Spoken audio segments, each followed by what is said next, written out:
Salut!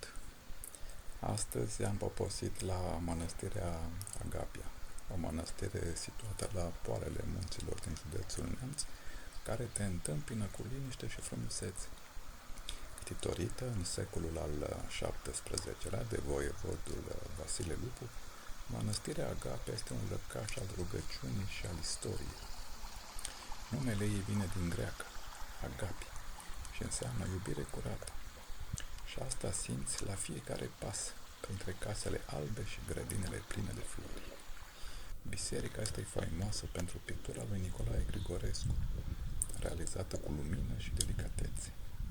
Chipuri calde, priviri blânde, culori vii, o operă de artă care apropie cerul de oameni. În jur, satul monahal trăiește în ritmul vechi. Slujbe, munca în grădini, pași pe poteci umbrite. Doar clopotele și cântarea tulbură tăcerea.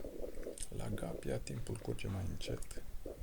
Pacea locului îți rămâne în suflet ca o rugăciune nesfârșită. Mănăstirea Agapia nu este doar un monument istoric, ci și o comunitate vie de maici, care continuă tradițiile monahale, îngrijesc grădinile și primesc pelerinii cu blândețe.